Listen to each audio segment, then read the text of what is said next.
We present Condition Purple by Peter Turnbull, adapted for radio by Stephen Mulrine. A girl has been murdered in Blythswood Square, in the heart of Glasgow's prosperous business quarter. The police from the city's P Division are investigating. Condition Purple.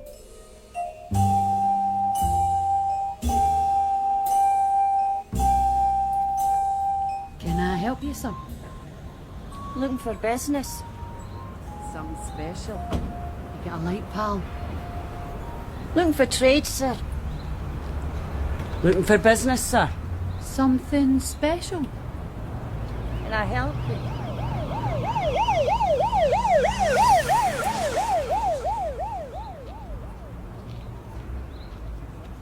This is the inspector now. Just a few more questions.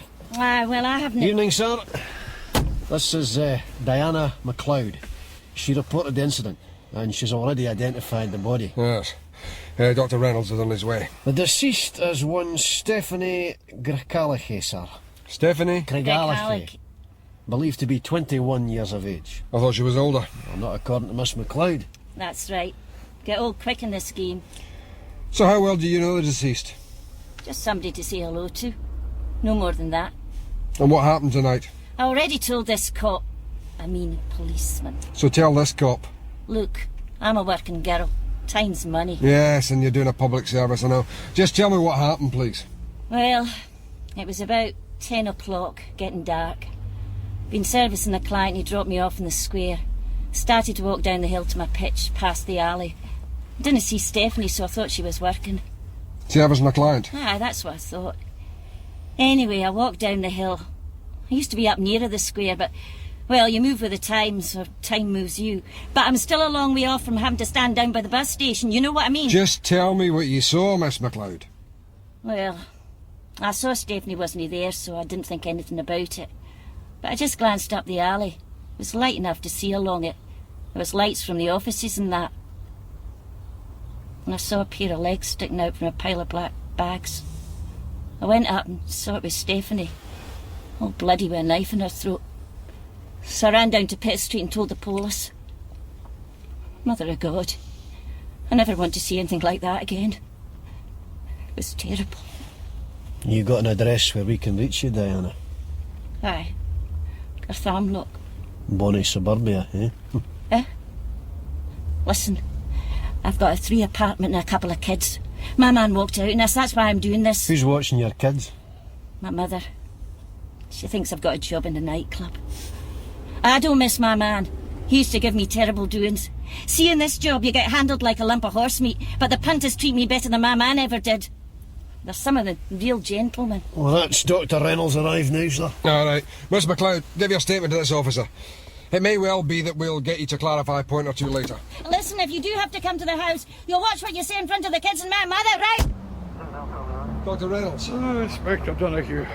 Fortunately, I was at the GRI, not far to come. Well, what have we got this time? Young female, sir. Apparently been stabbed, just down the alley here. Dr. Chan has pronounced the girl dead, but we haven't touched anything. He's still at the locus, sir. I think he'd like to observe your work. Oh, by all means, I'm honoured. All right, Inspector, I'll just get my tools. Aye, and you looking for business? Or are you a cop? Cop. Might have known. You guys have frightened the punters off. All those blue lights. You're taking a risk approaching me. Not worried I might book you for importuning? Nah, you're not with the Vice, else I'd have recognised you. It's only Vice or PCs trying to get their arrest rates up that lift you. I think you've got more important things to do than throw me in the tank. Anyway, I'm sorry I bothered you. Oh, no bother. Do you work here every night? Look, I gave my details already. I didn't see anything. Aye, aye. Well, your friend's doing all right, I see. Girl in the fur coat there, just getting to the BMW. Aye, that's Sandra, one of our regulars. A businessman, comes up from Birmingham most weeks. Phones ahead and she keeps herself available for him. She'll be back in an hour, maybe do a bit more business. Not tonight though, with you guys. I reckon it's early bedtimes for most of us. Anyway, Sandra's regular makes it in her interest to wait for him. See the fur coat? Full length mink. That's how much it's in her interest. She could make that much? Easy. Well, come on, give us a light. Oh, sorry.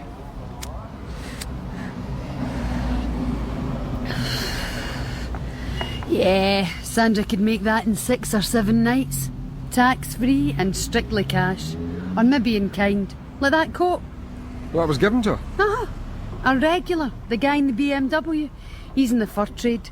It's slightly defective. Some of the stitching goes wonky for about 3 inches, but it's enough to prevent it being retailed. So he brings it to her, a wee gift, a freebie, he says. A wee gift for you, bonny lass, he says. And that's on top of, not instead of. Can't be bad, eh?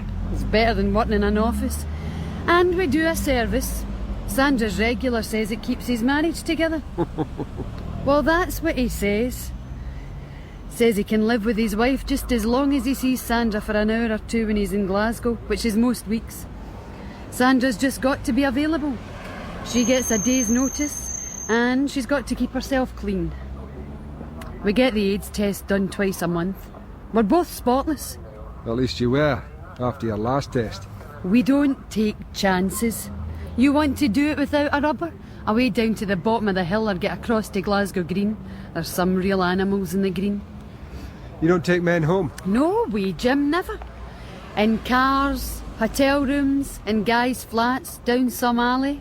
Down some alley? You know where that girl was found tonight? Down the alley, I know. The word went up the street like wildfire. A lot of the girls went home, or stood in Cadogan Street for the night. But it's a bit difficult moving on to somebody else's pitch. And like I say, if you go down there... Oh, did you know her? The dead girl? Aye.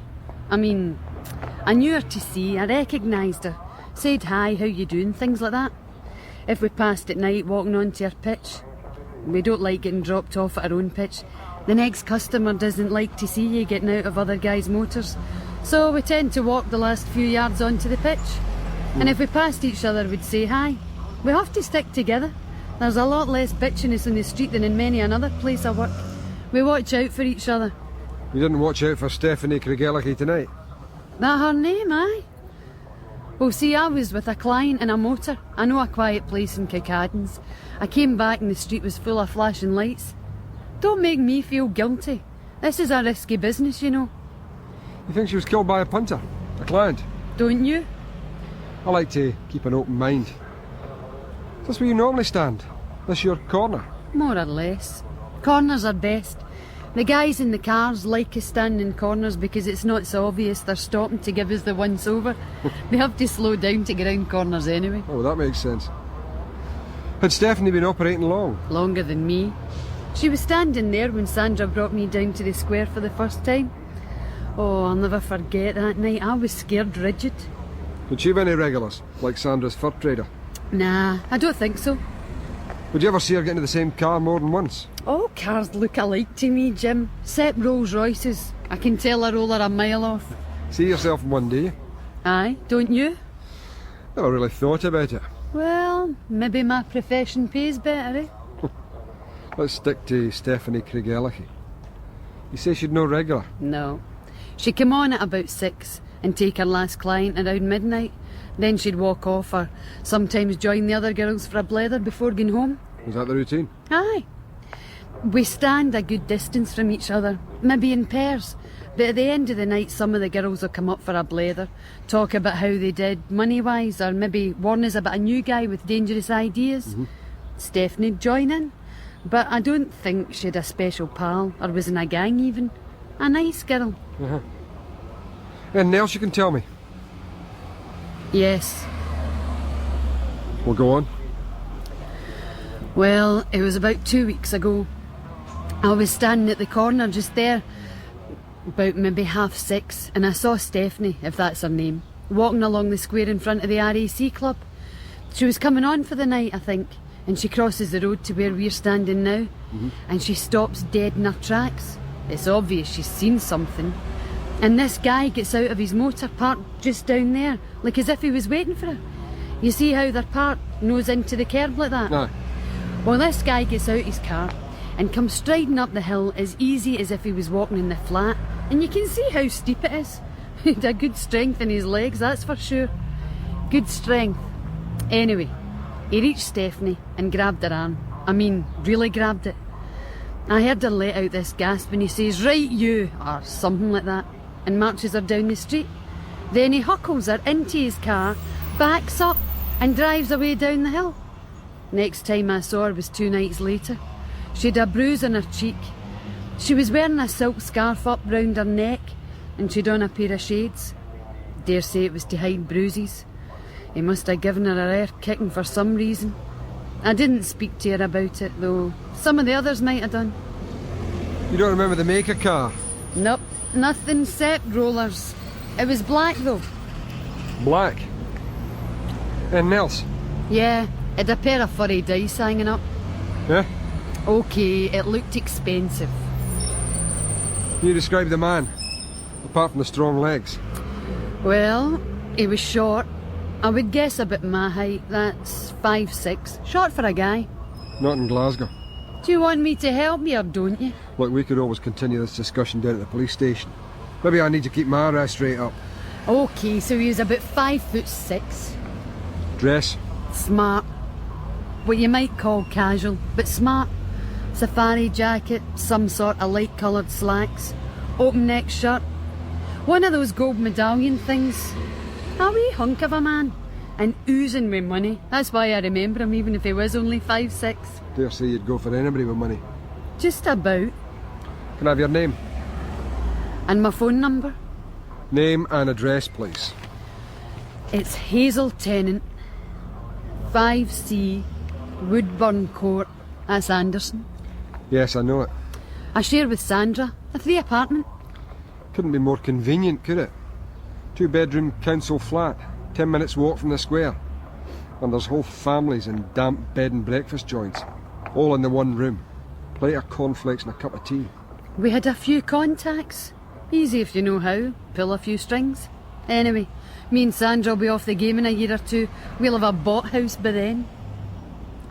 Did Sandra see this incident? Incident? The 5'6" guy in the safari jacket that oozed money and that huckled the soon-to-be deceased Stephanie Oh, right, Craigellachie. aye. Yes, Sandra saw it OK. Good. Well, you can advise Sandra that a police officer will be calling on her to take a statement. Oh, God, is that necessary? I mean, that flat's her wee hidey hole. She's on the street most nights. OK, I'll tell her. Inspector Donoghue, gotta have a word. Well, here's on you go. Well, I've done all I can here, I think. I'll have the body removed to the Royal and start the post-mortem immediately. Thank you, Doctor. Can you give me anything to go on? Well, death certainly seems to have been caused by the single life wound to the throat. Time of death could be up to 6 hours ago. That's based on purely clinical observations. But I really can't imagine the body lying where it is without being seen all that time. I mean, city centre, bright summer evening. Still, that's your department, Inspector. My guess is that she was killed where she was found. There's no hard evidence, but the body's in the posture I would expect. That's if it had fallen immediately after the knife thrust to the throat. That punctured the venous artery. Some bodies have clearly been dumped. They're found in postures the body couldn't naturally assume.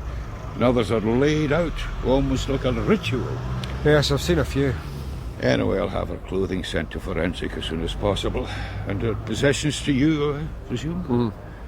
Have you located her next of kin yet? No. We're not even certain of her name. She's known as Stephanie Craigellachie, but that can be assumed. Sort of nom de rue. Well, there's a letter with an address on it. Gibson Street, if that'll get you started.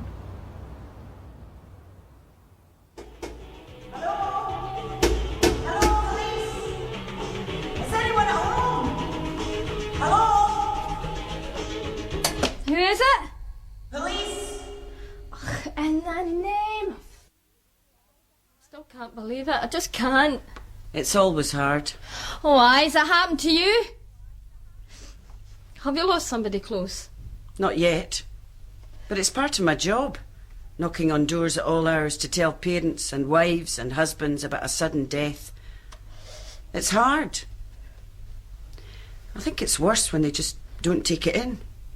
They say, yes, I know, I hear you, but she'll be coming home soon. She'll be back any minute. They're the worst. I can bet. I couldn't do your job. I wanted to once. Did you apply? Never put myself forward. Reached 5'2" and stopped growing. I'm always the last to find out it's raining. It's too small, isn't it? 5'2". Yes, it's 5'6" for women. They might take you if you're shorter and have potential, but not much shorter. So what do you do for a living, Karen? This and that. Been up to the square yourself? Once or twice, when money was tight. 2 or 3 nights would buy me a package holiday in Spain if I was fed up, but that's all. I just played at it. Oh, like Stephanie. Out every night, flung herself into it. She did. She's bringing home big money. So where does it go? You mean this place? Aye. I think she was planning to retire when she'd saved enough. Find a decent man, settle down, have a couple of kids. Think that's what she wanted. She kept herself clean. No infections, no VD, no AIDS. Always took precautions and no kissing. She told me. She says you have to keep the transmission of body fluids to a minimum. What do you know of her background? Just what I tell you, she came from Bearsden. She didn't talk much, except about what sort of night she'd had.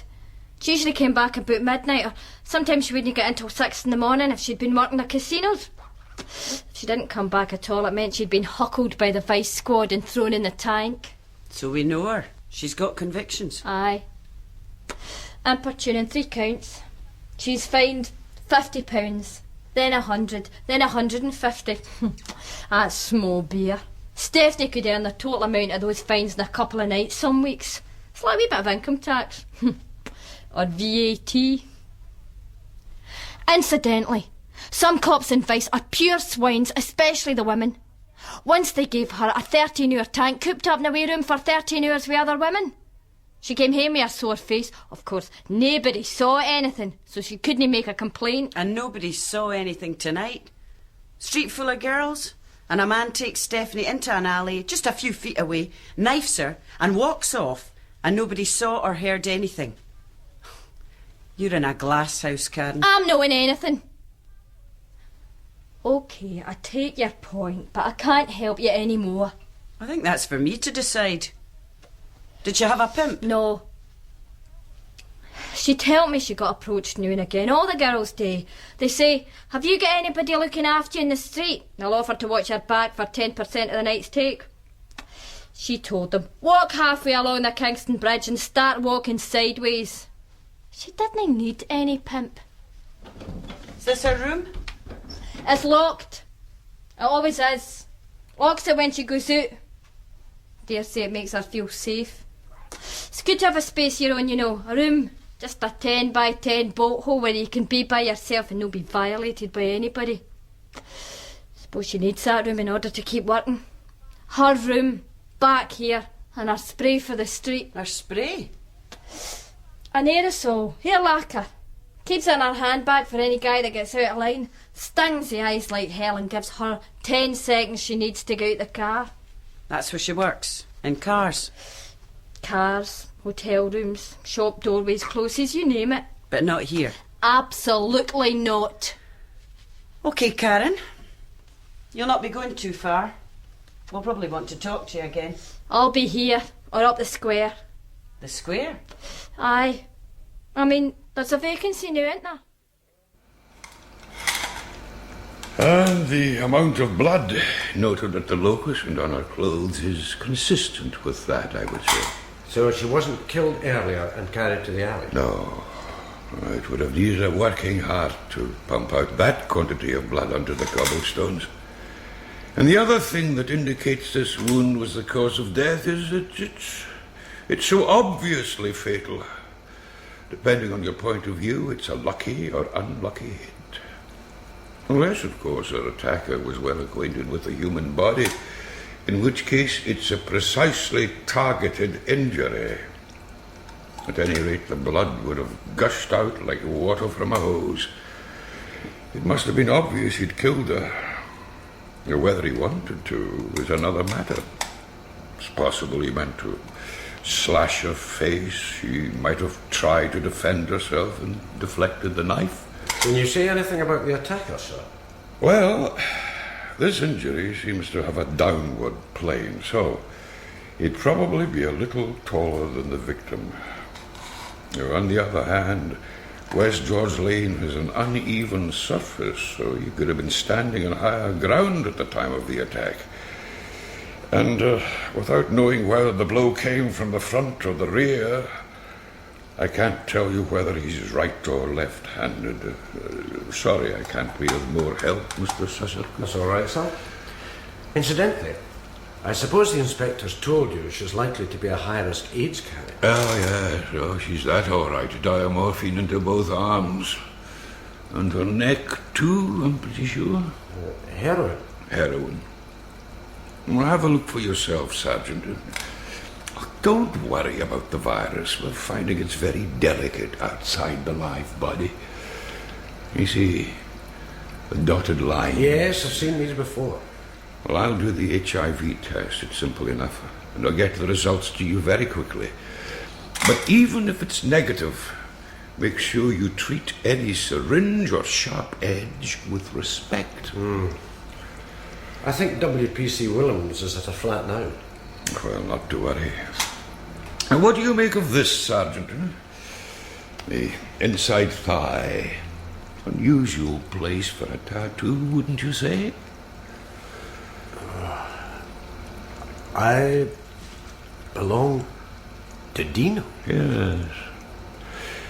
A tattoo's painful enough to imprint anywhere upon the body. But there, at the groin, it's a particularly sensitive area. That would have taken some time. Quite an ordeal. Must have been some relationship. I'd like to arrange for that to be photographed, sir, if that's all right. Of course, my assistant can do that. There's something else to go on, I suppose. In the absence of anything else to do, we can look for Dino. Oh, don't take yourself up a blind alley, though. The tattoo's some months old. Anyway, I'll do the HIV test and have the wound and tattoo photographed. And if John here will help me to turn her over, I've something else to show you. And we always do it clockwise for some reason. Yes. You see? On the buttocks. No. Look. Here, and here, and here. Scar tissue. Old lacerations, years old. Possibly an accident. Fell and broken glass, that sort of thing. But not relevant to her death. Oh, no. I think these injuries were sustained in childhood or adolescence. You can never tell what is or isn't relevant. I'll mention them in my report anyway. So death was due to stabbing, pure and simple. One blow, one penetration. And the knife there is the murder weapon? Yes. Well, the knife could have caused the injury. It's a slightly different emphasis, just to cover myself. And the dead girl abused heroin? To quite a marked degree, yes. And she once knew a person called Dino. Here you are. Thanks, Elko. You look like I feel. It's been a long night. How far did you get? Not very far, I'm afraid. She appeared to have worked the street for all she was worth.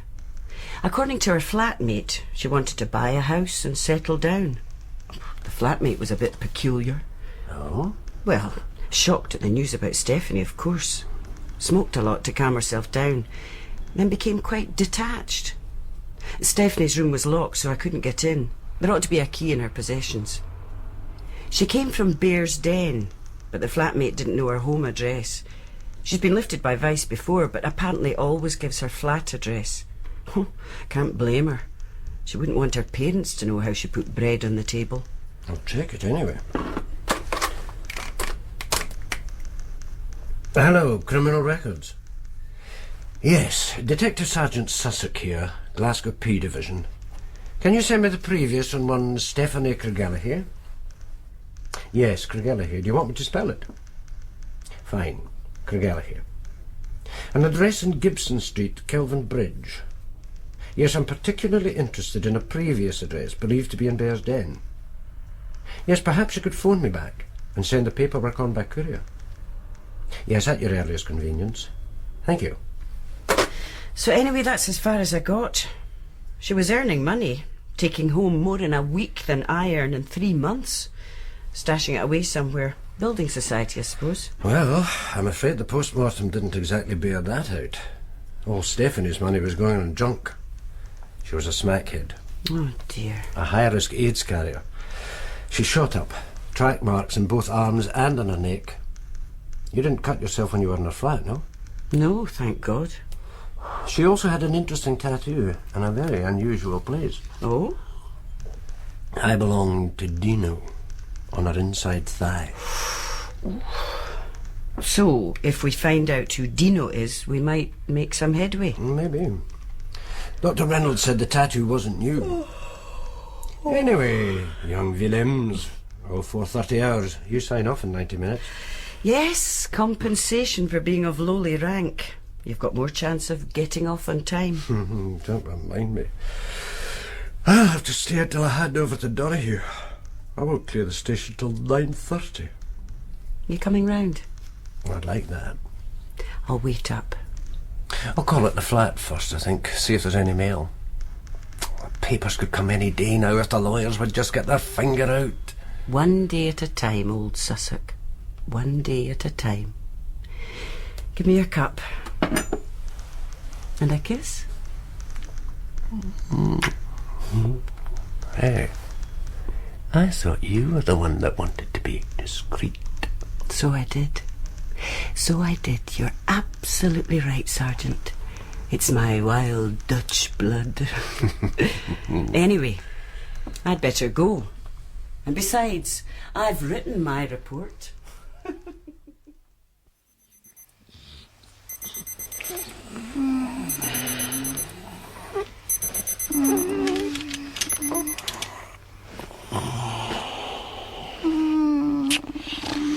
Shh, it's all right. Shh, go back to sleep. Dino. Oh, yes, go back to sleep, for God's sake. Don't speak. Don't say a word. Dino. Don't break into bloody song. Dino. Don't sing.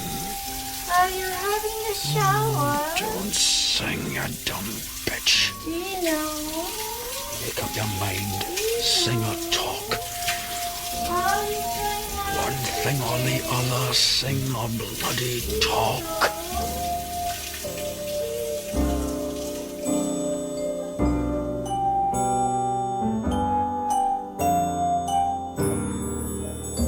In Condition Purple, the cast was as follows. Detective Constable King was played by John Buick, Diana by Craigellachie. Detective Chief Inspector Donoghue, Martin Cochrane. Reynolds, Gerard Slevin. Hazel, Anne-Marie Timoney. WPC Elka Willems, Anne-Louise Ross. Karen, Gailey Ranciman. Detective Sergeant Ray Sussock, Ralph Riach. And Dino by Alexander Morton. Other parts were played by members of the cast. Condition Purple was written by Peter Turnbull, adapted for radio by Stephen Mulrine, and produced in our Glasgow studios by Hamish Wilson. We present Condition Purple by Peter Turnbull, adapted for radio by Stephen Mulrine. The police from Glasgow's P Division are investigating the murder of a girl called Stephanie Craigellachie. They're looking for someone called Dino, whose name is tattooed on Stephanie's groin. Condition Purple.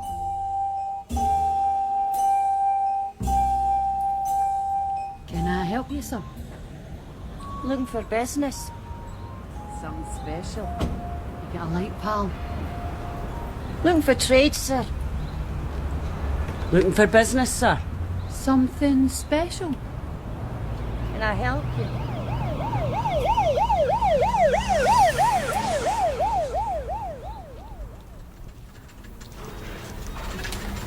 I can't make this out, Ray, this word here. Groin. She had a tattoo on her groin, sir. Got to keep it legible for the girls in the typing pool, Ray. Indeed, sir. Right, Ray, let's kick it around a bit, shall we? She was murdered where she was found. Cause of death was the obvious wound. She was a prostitute and a heroin addict. Shared a flat with a none too shocked girlfriend and was known to be frightened of a stockily built man with a flash car. She also has an unusual tattoo which indicates a present or past involvement with somebody called Dino. Is that a fair summary? Yes, sir. That's pretty well it. So, who's in today? Well, King and Montgomery are on day shift this week. Abernethy's on back shift. With yourself on the graveyard shift for your sins, Ray. Well, I won't keep you much longer. The way I see it is that we need to search Stephanie Craigellachie's flat, find her home address in Bearsden, notify next of kin. Abernethy can talk to girls in the street, appeal for witnesses. Anything else? Find Dino? Of course. Dino. And whoever owns the fancy car.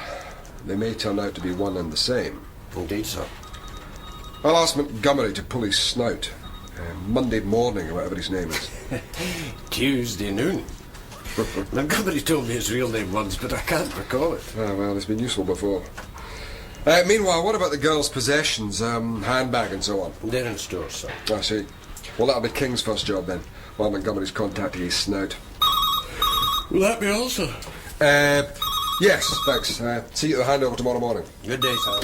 Oh, and Ray, get a decent sleep. You look terrible. Thanks. Yes? Jack, hello. Oh, it's good to hear you. Don't you usually have female officers with you when you search a woman's room? Only if there's a lady involved. You sure you don't have a key? Sure, I'm sure. It'll break cleanly. Okay.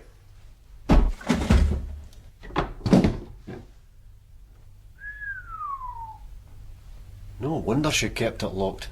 Jesus! I've never been in here before. Never let me in. Wonder what she did with her money, though. Probably stashed it away. There'll be a building society passbook somewhere. I reckon if we look for it. Do you want me to start in the chest of drawers? No, we want you to stay in the kitchen. Just keep out the room. I'll check this.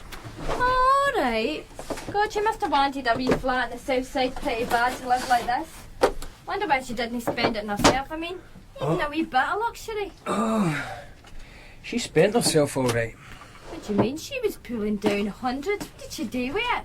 I mean, where did she put it all? And this, maybe. A syringe? Handle with care, Richard. She's a Category 1 risk. She's what? AIDS. She was doing heroin. I never knew. Now, maybe you just didn't want to know.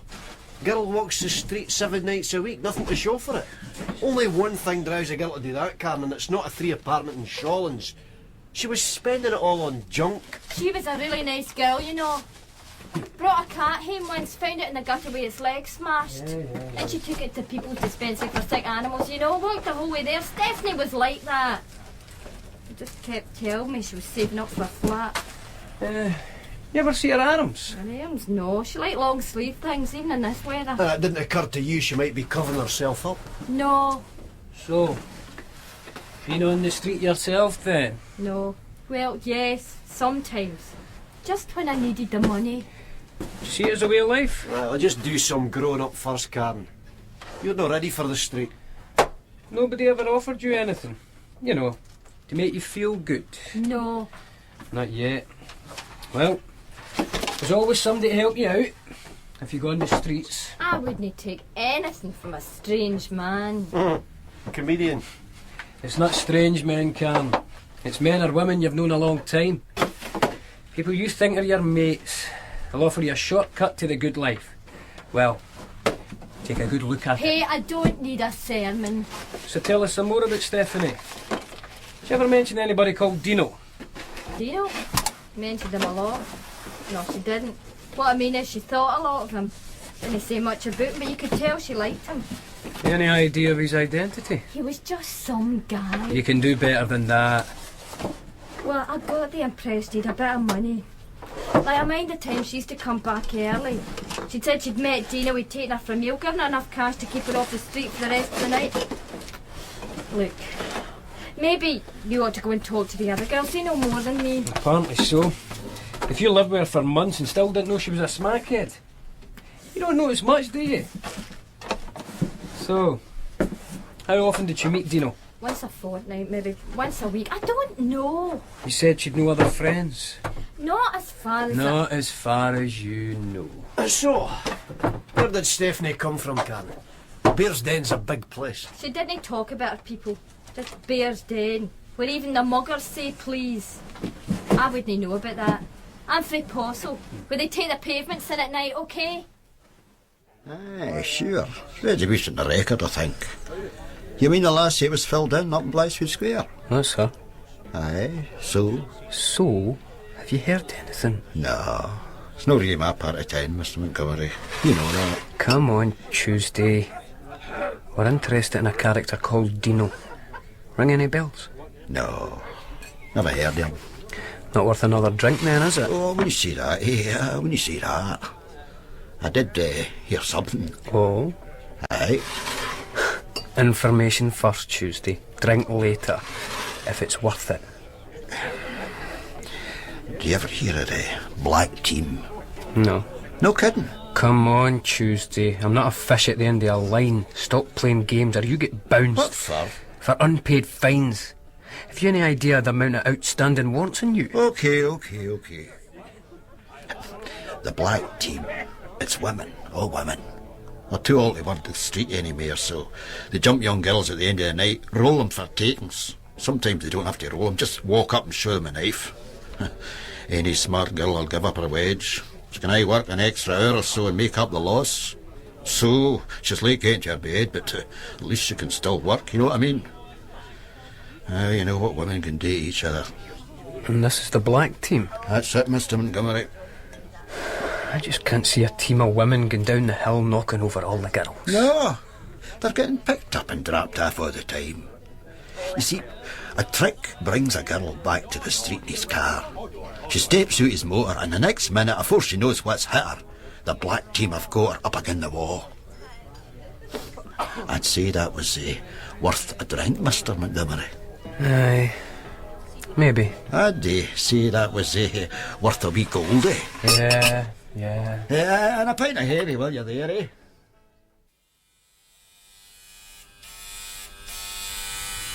Hang on a second, pal. Hey, Jim, can you read? See the notice? If you've got nothing to do, don't do it here. Police. Oh. Just a few questions. I wonder if you'd take a look at this photograph.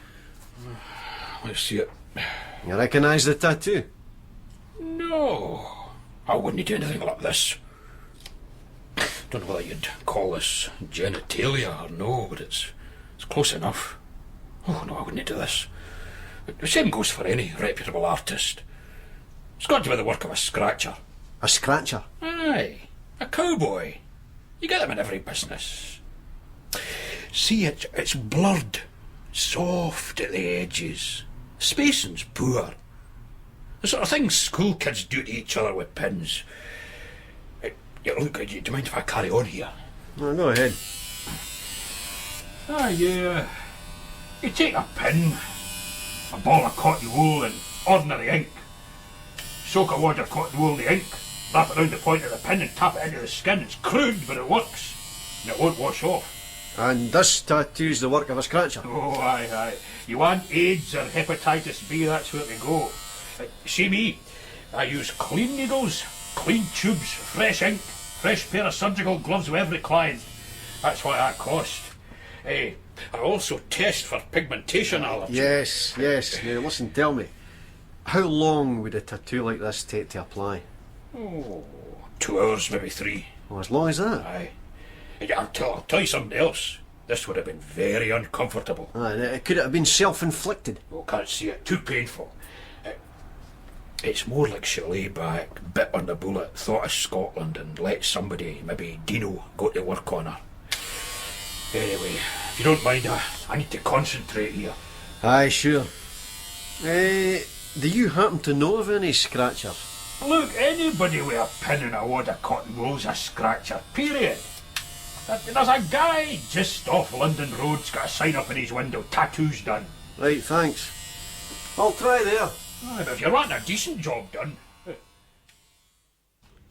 The squad's still at the site, sir, but I think this is what we're after. Certainly looks like it. Take a seat. Thanks, sir. Have you had a look at the contents yet? No, sir. Brought it straight in as soon as I saw her name inside. That was a good idea, sir, to do a sweep behind the fence. Yes, well, it occurred to me she might have tossed the money over prior to the attack. And if she did that, she might have thrown something else, which could be of use to us. So, what have we got? I'd say there was a couple of £100 here, wouldn't you? You better count it. Sir. Looks like the black team missed Stephanie's wedge. That's who it was. This is interesting, if we didn't already know. Heroin bag. Empty. Maybe there'll be enough prints on it to nail a supplier. £185, sir. Mostly tens. And a letter. 1 page, 1 side. Father in hospital. What's this? Now out. Doubt if you'd be interested anyway, but I'm telling you just the same. Signed, Mother. And an address. 17 Stirling Way, Bearsden. Breakthrough. Want me to get onto it, sir? Yes, please. It's not a two-hander. Do the formal identification number. See what you can dig up. It's never pleasant, but it's got to be done. Right, sir. Oh, Montgomery, just a minute. Sir? I think there's something else here. Inside the lining. One photograph. The charming couple. That isn't Stephanie, sir. No. And that's not a Robin Reliant. Black Mercedes. Smart but casual with it. Is he wearing a medallion, would you say? It's possible, sir. I wonder who the girl is. Well, that's easy. Tony, according to this. And I think Ray Sussock will recognise him, if he's got form. That is where experience counts. Right, Montgomery? Yes, sir. And with a bit of magnification, we might just manage to identify that pub. I think we have a breakthrough here, Montgomery. On all fronts. Oh, sure, I'd tattoo them anywhere. If they want it, they get it. Any design, anywhere. If they come in steaming drunk and want a pink butterfly put in the middle of their forehead, then they get it. If they don't think it was such a great idea in the cold light of day, well, that's their problem. But you didn't do this one. You think I'd forget a job like this? Lucky old Dino, eh? Been in this game long? 6 months. Well, I've done okay. Used to drive a taxi for the man. Before that, I was a steel erector. I fancied got it alone, though, so I bought this equipment second hand and set myself up. No training? Well, practicing oranges for a week, then open for business. Keeping it clean, I hope. Oh, aye. Environmental health could shut you down if they don't like what they see. I give the place a good wash doing with disinfectant every once in a while. Every once in a while? Aye. So tell me, if you didn't do this, who might have? A bit blurred, doesn't it? The letters, I mean, no, the photograph. It's as clear as daylight. You couldn't run you off a copy. No chance. Well, as I was saying, I've given them tattoos in some funny places, Jim, but never there. However, you could try Fat Charlie. He's got a place the next street. Looks a bit like a scrapyard. So a corrugated iron fence. But they get worse. Wait till you see it.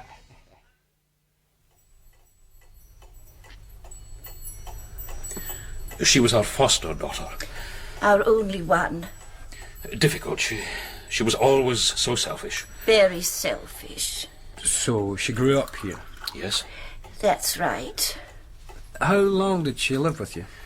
We rescued her from a children's home when she was 10 years old.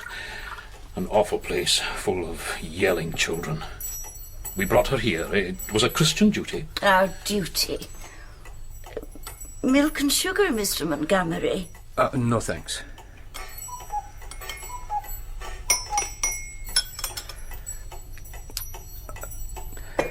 It will be necessary for one of you to attend the mortuary to identify the body. I'll do that. My husband will do it. She was stabbed. Just to warn you, there'll be a wound on the neck which might be visible. Usually they just expose the face. We wondered when you were going to tell us how she died. Well, now you know. Mrs. Keyes, how much do you know about Stephanie's lifestyle? Very little. Ever met any of her friends? We're particularly keen to trace a man called Dino. Why? Did Stephanie mention a Dino? Not at all. Never. Do you know where she lived? We have her address. In Kelvin Bridge. That's not what I meant. Did you ever visit her? No. No. I think you'd have found it a bit different from your home here. She didn't have a great deal of money. She told us she was unemployed. She was, in a sense. She was drawing unemployment benefit. She was also bringing in more money in a week than I do. Mr. Montgomery, you're not suggesting Stephanie was... She wasn't... A prostitute? I'm afraid so. Oh, how could she do this to us? How could she do this? We did what we could for her, Olive. Nobody can say we didn't. You've upset my wife. Mr. Keyes, do you think I might see Stephanie's room?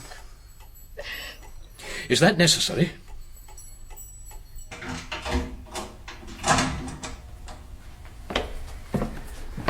It's perfectly adequate, Mr. Montgomery, and you can see how she kept it. She was a difficult, wayward child, but we gave her a good home and did our duty by her. When did she leave home? At 16. 16? Well, she was never really happy in Bearsden. She came from Postle Park, if you see what I mean. No, I don't. Well, there is a social gap. Stephanie never seemed to adjust to our ways. She was found by the police in a house in Postle Park when she was 7. Her parents had just left her there, turned the key and walked away. Never seen again. She was in the house for 2 days, no food, just tap water. She'd 3 years in a children's home then, swearing like a trooper when she came to us. We managed to knock off a few rough edges, but edges? Oh, it was an uphill struggle. She wore Mrs. Keyes into the ground. No table manners, never wiped her feet, did nothing unless she was forced to.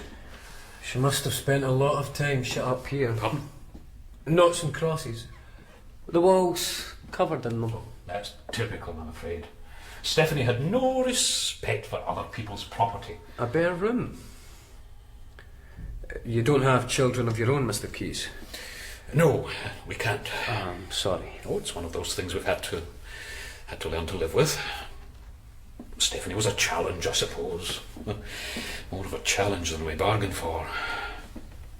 If we'd been able to have her when she was younger, it would have been easier, but by the time we got her, she was set in her ways, untidy, slovenly. She was a very obstinate girl.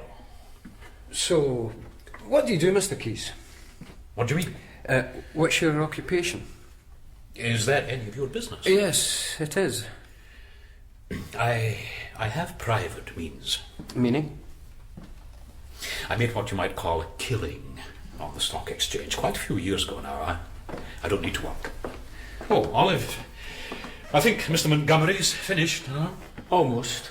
We haven't touched her room, you know, in case she might wish to return. Did she return? Ever? Not for any length of time. A few days at the most. To pick things up. Or drop things off. Our door was never closed to her. Never.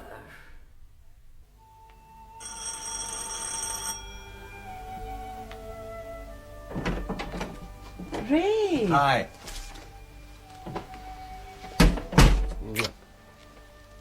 I expected you this morning. You're late. I know. Oh, I just felt so tired when I got in. I flaked out. Couldn't even phone. I thought that's what had happened. You're forgiven, old Sussock. I'm just about to put on some coffee. Have you eaten? Well, I might have if somebody hadn't raided my shelf in the fridge. Teeth mats in the Scottish cheddar, the last tea bag gone. Oh. I'm too old for bed-sit life, Elka. You've had nothing.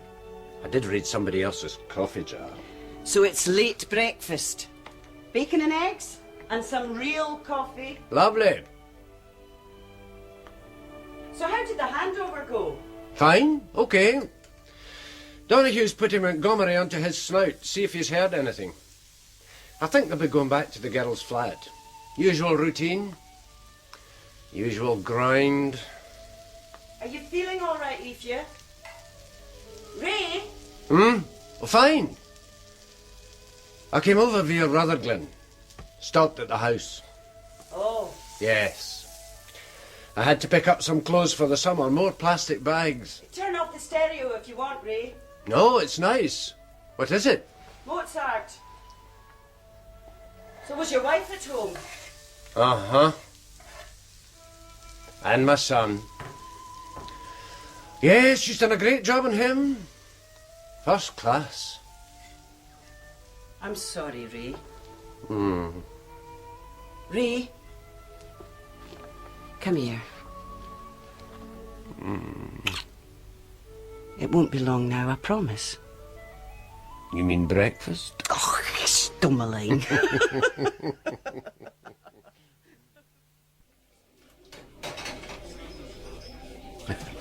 She doesn't look too happy. She's dead. Oh, well, in that case, I dare say she wouldn't be happy. What was her name again? Stephanie Craigellachie. You sure you haven't seen her? Positive. She's a nice-looking girl. I think I'd have remembered her if she'd come in when I was on. I work in the square, did she, eh? That's right. What, insurance company, a bank or something? The street. She worked the street. Oh, then she definitely wouldn't come in here. Definitely not. Was she the girl that was murdered the other night?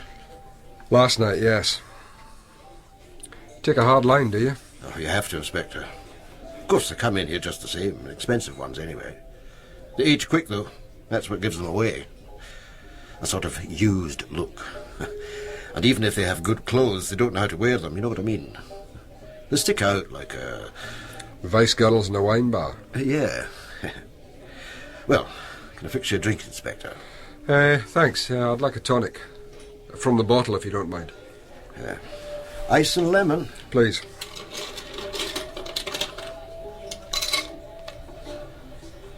No, I don't want this place to become a pickup parlour. So, you haven't seen Stephanie Craigellachie? What about this girl? Or the guy? I certainly recognise the premises. What about the couple? Yeah, I've seen them. And not so long ago either. A week, maybe 2 weeks. They had a meal. She on the game as well, this lassie? We don't know. Oh, well, I remember then. She was that thin, she was built like a racing snake. But she was no anorexic. No, she shoveled her food down like there was no tomorrows. Tossed her knife and fork on the plate when she had finished, instead of placing them, you know. She was well dressed, though. Brown outfit. Went with her hair. What was he like? Quite small. Sort of swagger when he walked. A hard man? He might have fancied himself as one. Certainly wasn't a businessman. Black shirt, some sort of gold gong round his neck. Good head of hair for a man of his age. I'd put him at 50. 50? Easy. Looked as if he'd a few chunks carved out of him as well. But he can't have taken too many second pleasures. I'm surprised you served him. Oh, they were in and served before I'd probably clocked them. People like that pay my mortgage whether I like them or not, but too many of them when the place gets seedy. That's when the downward spiral starts. Maybe I could turn over more money if I let the place get seedy in a flash sort of way, but I'm a family man and I've got my bears to think about. Your bears? My wains. The wife's blonde, so it's Goldilocks and the three bears. Get it? Anyway, one of these days they'll want to know what sort of gaff their dad runs, and I'll have to look them in the eye. I've got to mind that day. Very wise. Are you a family man, sir? 2. One of each. Not started secondary yet. Oh, that's a nice age. Yes. Old enough to talk to, young enough to need you. So, anyway, this guy and the woman, you just saw them the once? Aye. About 2 weeks ago? Aye, I think so. You never saw them separately? I know. But the only reason I clicked them when I saw the photograph is that I remember them like that, as a couple. Him swaggering in, fighting the years, and How younger and thinner and hungry. It's stuck in my mind. Oh, and he bought a cigar. A cigar? Yeah, I remember. I get cynical at times, you know. I mind looking at him and wondering which hole in his face he was going to stick the cigar. What do you mean? Well, he had a choice between his mouth and 2 or 3 others where a blade had torn chunks away. It doesn't show in the photograph, but his face was like the surface of the moon. Oh, sounds like somebody we should know. Maybe you'll let us know if they come in again, either as a pair or singly. Sure. Anything to be public-spirited. Mind how you go. Oh, incidentally, you didn't happen to overhear the conversation? Possibly catch his name? No, sorry. What about the name Dino? That mean anything to you? Dino? No. Don't know no Dino.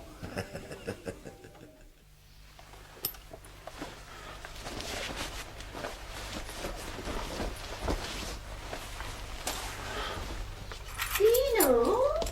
Where are you going now? Dino, where are you going? Well, why don't you answer me? Out! I'm going out! Well, why don't you take the dog out? Could take Sam for a walk. Well, that's not much to ask. Could pay the papers too while you're out. We haven't paid last week's, and you know Mr. Lenny's always too polite to ask. And it can't be easy for him these days. I can't breathe, I can't think. And what about all those files in the living room? You're not just leaving them there, are you, Dino? Got to get out. You said you'd work in the study. You've got the living room a mess now with all these files. I've got to see her. Look, you could tidy up before you take Sam out. He needs some exercise. Oh, God, where is she? Where is she? Dino?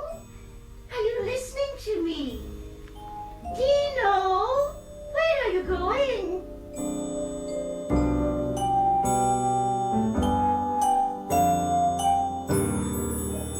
In Condition Purple, the cast was as follows. Detective Chief Inspector Donoghue was played by Martin Cochrane.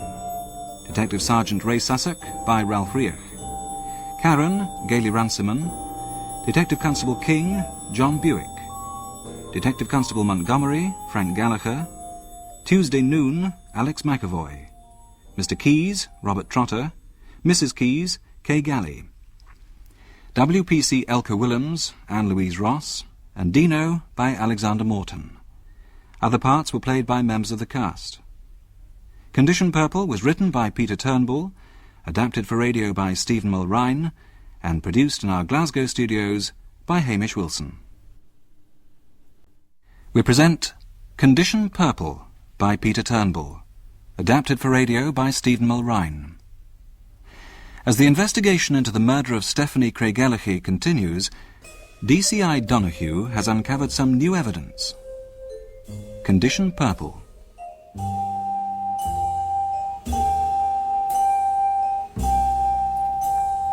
Can I help you, sir? Looking for business. Something special.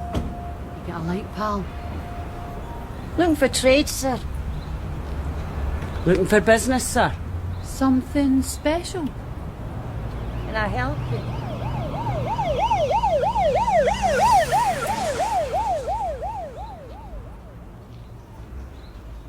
Yes. I think I'd still like to find out who Dino is.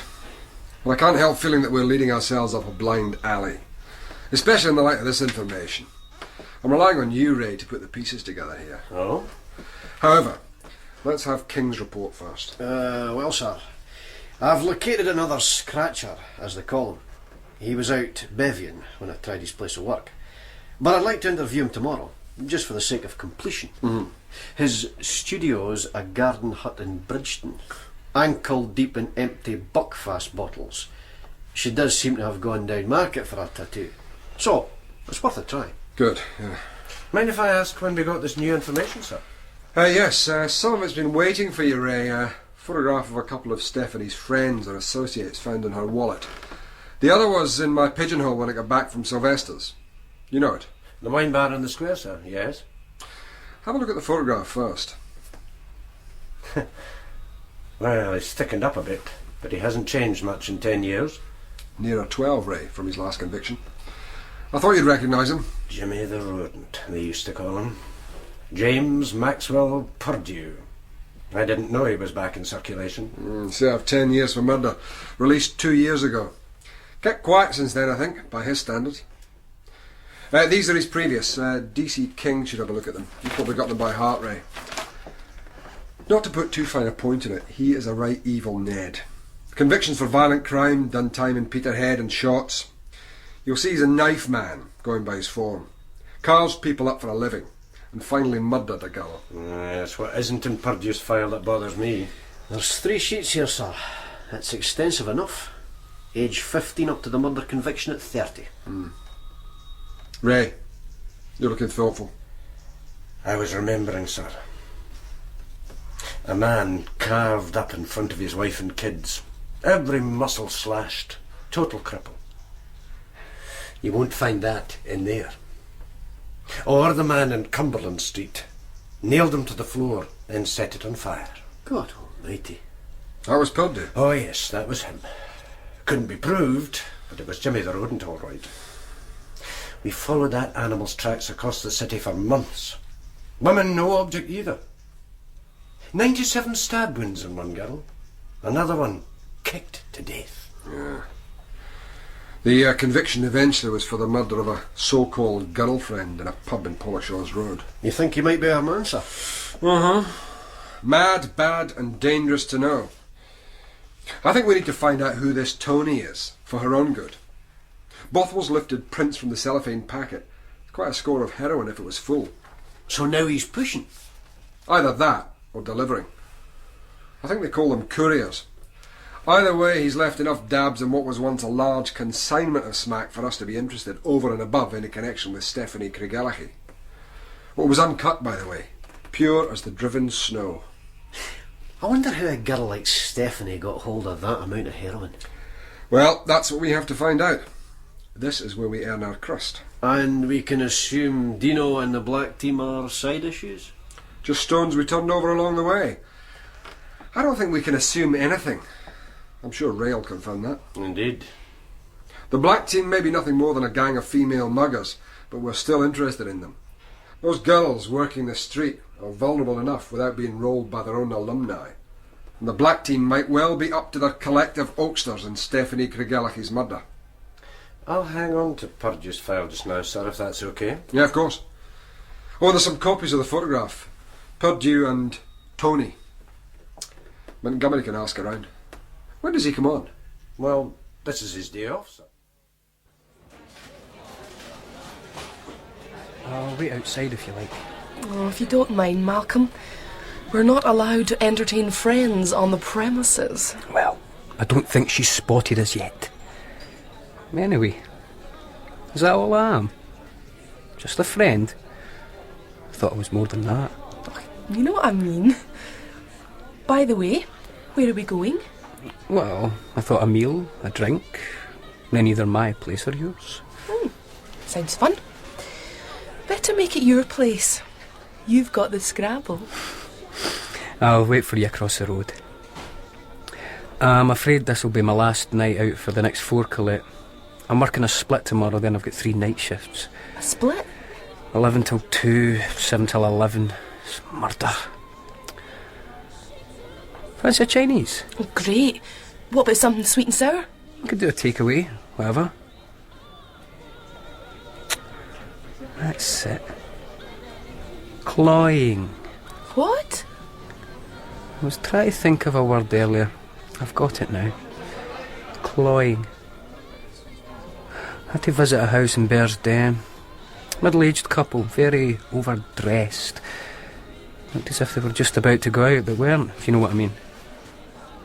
Anyway, I was trying to find a word to describe their relationship. That's it. Cloying? Yeah.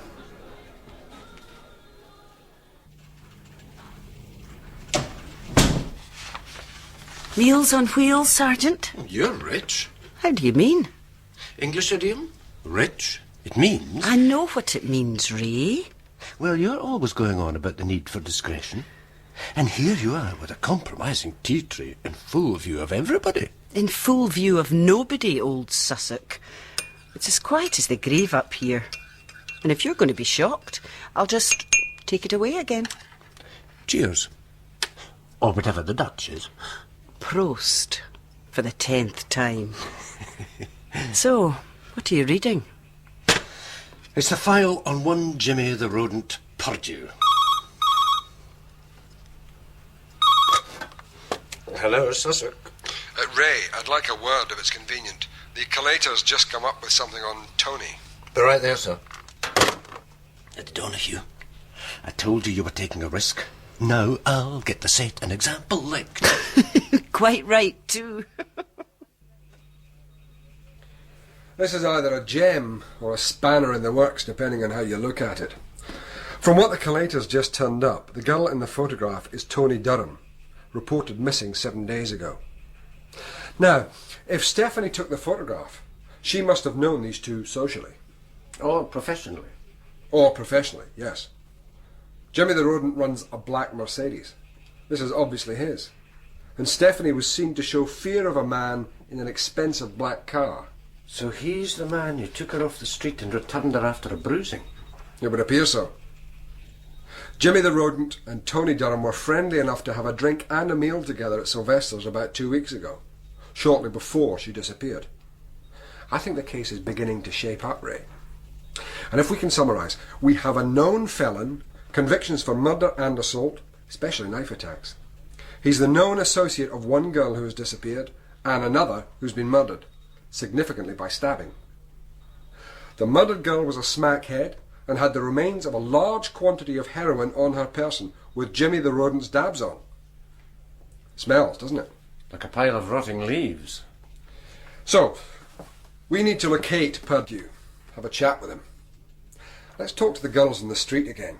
I'd like to know more about the black team. See if any of the girls have a line on Tony Durham's whereabouts. Tony will be in a shallow grave somewhere. I think she will too, Ray. So it'll be a double murder. Is Montgomery in yet? Malcolm. Hey, Malcolm. You awake? Yeah. What is it? Have you always been a cop? More or less. What does that mean? Means I was a student once. Really? Yeah. You're not the only one with an education, you know. I studied law at Edinburgh. I was going to practice. Oh, what? Till you got it right? God, Colette. That joke's old as pushing up daisies. And it wasn't funny to start with. I'm sorry.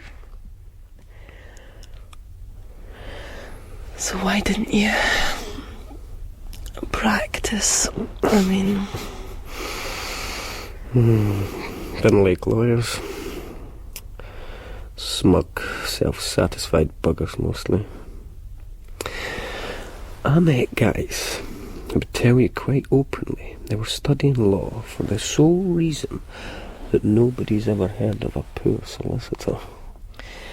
And is that a crime, your worship? Maybe. I suppose I told you I became a student because I wanted to take the sugar boat. The sugar boat?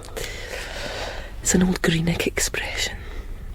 It comes from the days when sailing ships used to bring sugar cane from the West Indies into Tate and Lyle's at Greenock and then go back out again.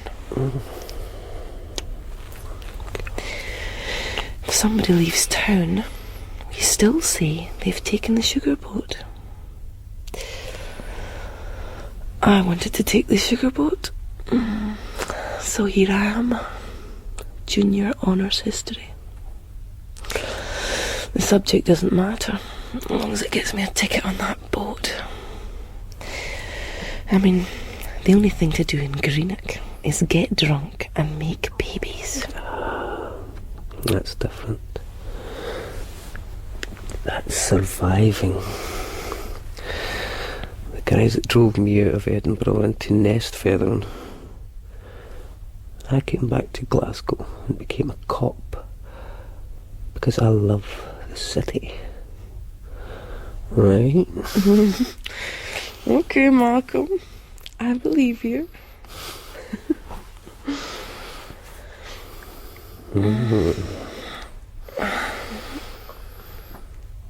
What time did you say your shift starts? Oh, God! No, just told me to be more discreet. No fraternising with the WPC. I don't believe you. No? Well, I had you worried. Anyway, we have an identity for the other girl now, Tony Durham. She's been reported missing. Missing or murdered? Who's to say? She might have upped and gone to London. She might be at the bottom of the Clyde. You think Purdue's killed her? Wouldn't surprise me in the slightest. I knew this turkey years ago. Oh? He's a pure animal. A knife man. That's significant. Well, only superficially. Her injury had the look of a lucky stab wound, and the knife was left in the body. You don't think that's his work? He's a professional, Elka. An artist. If that was his work, then he must have been disturbed. So there should be a witness somewhere. If Stephanie's murder was down to Jimmy the rodent, yes.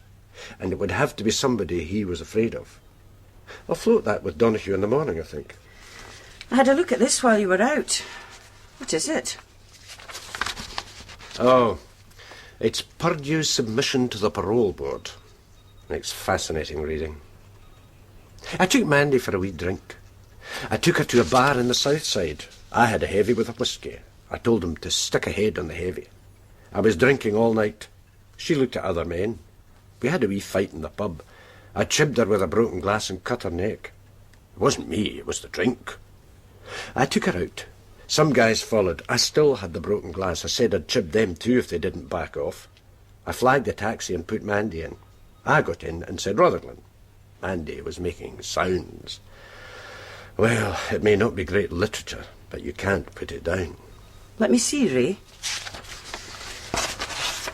I said I knew where there was a hut. She kept saying she was cold. I told her to shut up.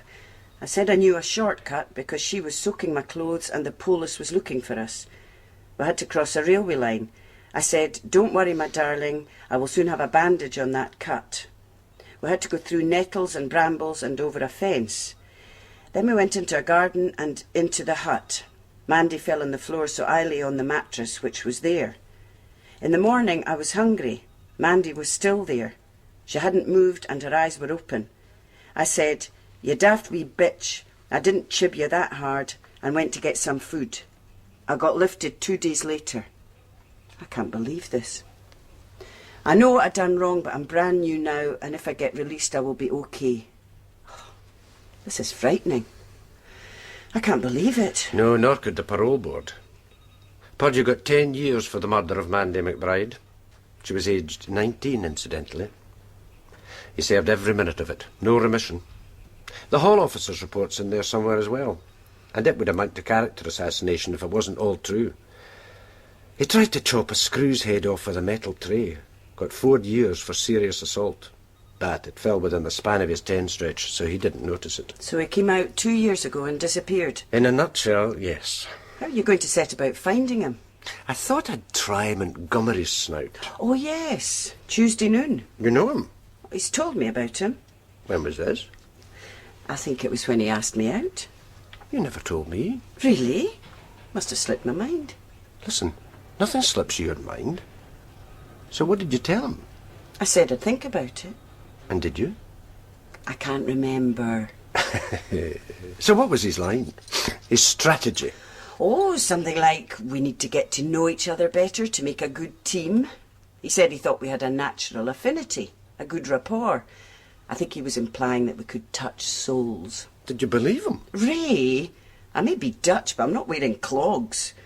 What he really meant was that we could touch each other's flesh. Well, that's a good line, though. I'll need to remember it. And use it on whom? You haven't got his panache, old Sussock. Tell me more about Tuesday noon. He's some old dosser, a jake drinker. Montgomery meets him in a wine bar. I mean, a real one. Up near the Round Toll. I'll leave a note for Montgomery to make contact with him. Purdue's got a loud profile. Tuesday'll know where he is if anybody does. So, it looks like your would-be soulmate's going to be busy. Donoghue's got plans for him as well, up round the square. Hello, Sussock.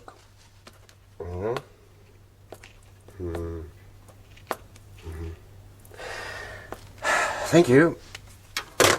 What was it? Female corpse, partly clothed, evidence of violent assault, a derelict tenement in Finniston. Been there a week or more. Any identification? Yes. Tony Durham. I'm a woman. Something you wouldn't know about, son.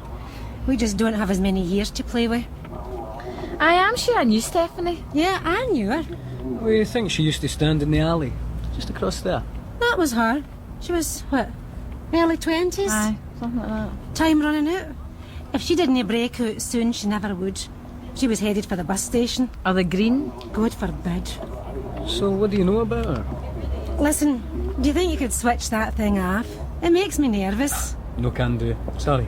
Well, how about winding up your window or something? Okay.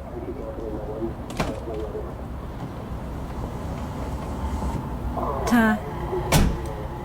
Now, what do you know? She was filled in a couple of days ago. Found in the alley where her throat slit for ear to ear. It's the talk of the square. What about when she was alive? She was okay. She'd come down and talk at the end of the night. You know, part of the crowd. Talking about what sort of shift we've had. Maybe spreading the money around. Spreading the money? Aye, I mean, if one girl's been rolled by a punter, had her money nicked, well, maybe chip in a tenner each. It's a dangerous job, this, Jim. More dangerous than being a cop. See, there's nowhere for us to stash our takings, so by the end of the shift we're getting into cars with strange men with a good few £100 in our handbags. Aye. That hour of the night's a fair chances after your money and know your body. That's right. That's the first time I ever got talking to Stephanie. Aye. Everything had gone wrong for me that night. And I mean everything. First, a condom burst in me. And then there was the guy that wanted me to act like a 10-year-old girl. And when I told him where to go, he bounced my face off the dashboard a couple of times. Pig. I tell you, it was a long night. And then, at the end up, I was driven on to a Gap site in the south side and rolled for my money. Know what they say, Anne-Marie? Things happen in threes. Oh, Jesus, you're really helpful at times. So, where does Stephanie come in? Well, I went back to the square, found the girls in a group, telling them what had happened, and saw Stephanie. I'd never spoken to her before, but she was the first to dip into her bag. Nice girl she was. She was. She usually stopped about 1 in the morning, yeah? Aye. Some girls drag it out to 5, but they start later. Stephanie came on about 6 and finished at 1. She'd swap notes and listen.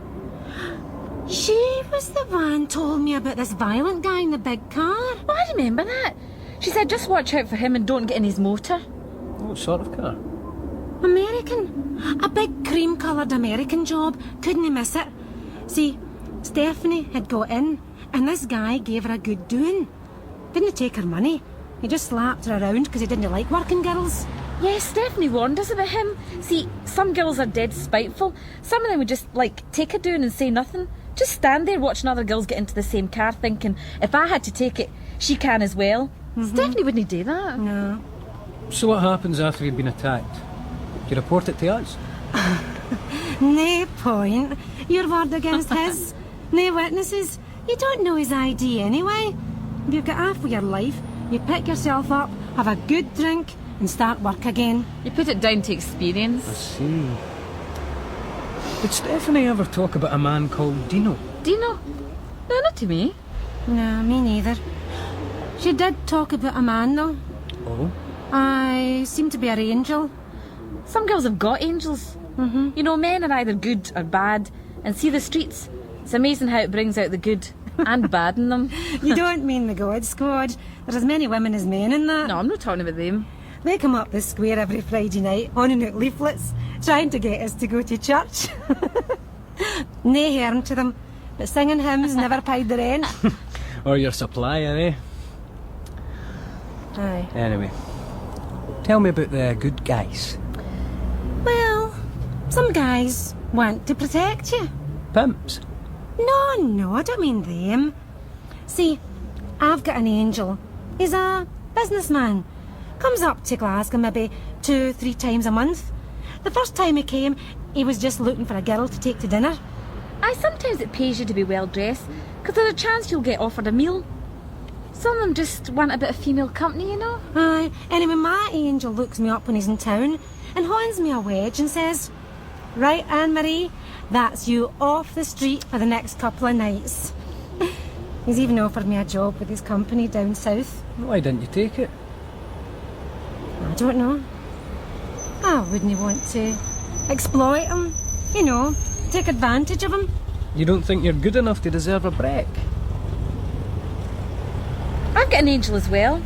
He wants to marry me. Says I remind him of his wife. Yeah. His late wife, I mean. So, Stephanie had an angel, you think? I never mentioned his name, though. She knew a man with a black Mercedes. She did. And he was no angel, take it from me. He gave her a right going over. She was on the street the next night wearing dark glasses, hardly able to move her jaw. Did she have a pimp? Nah. Some girls do. Most don't. There's guys come up the street, just been made redundant, offer to watch your back for 10%. I mean, how can they watch your back when you're a mile away in somebody's motor? So there was nobody watching Stephanie's back? Was the black team into her? The black team's into everybody. They've rolled you? I once. I recognise them now, so I got off my mark. You'll need to point them out to us.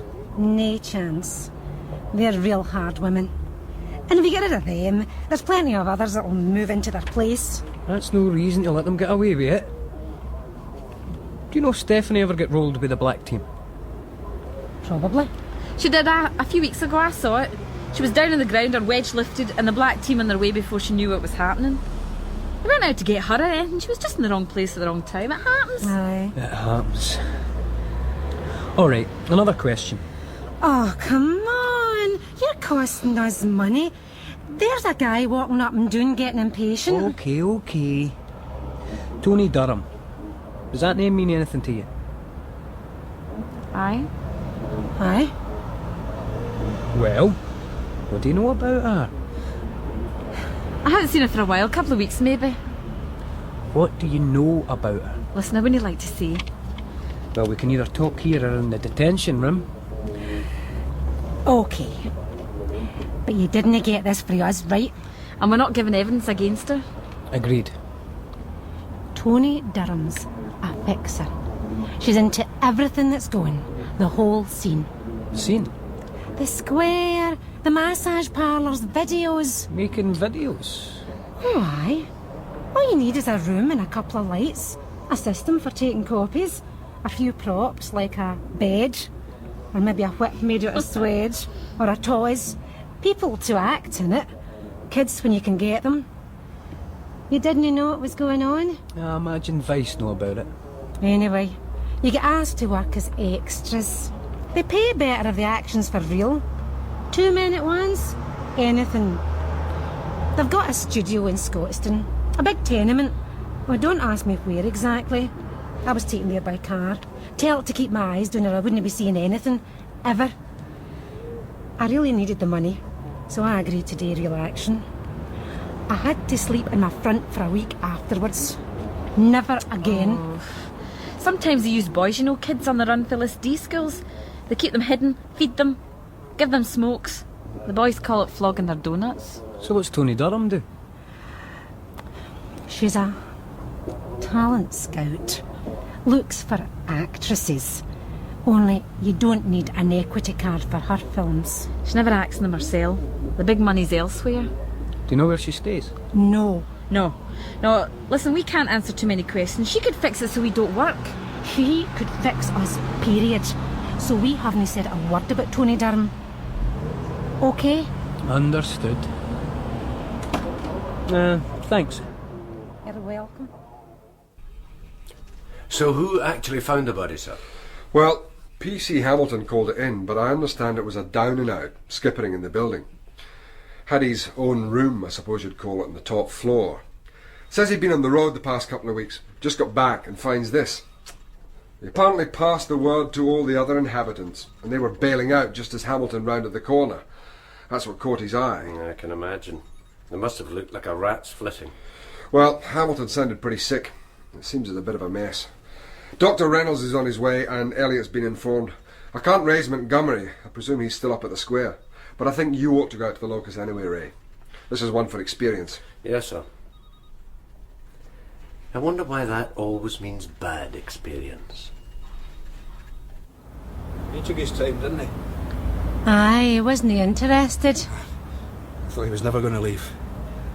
It's a surprise, young chap like that. Just not interested in what we had to offer. Oh. What about yourself, though? You looking for business? No, not really. No, I'm actually looking for somebody. Her name's Stephanie. Oh, aye. Do you know her? No. Anne-Marie? And if you don't Sir? mind, some people have work today. I'm sorry. Okay. Okay, I'm sorry. Listen, if you do see her name's Stephanie, right? Will you tell her?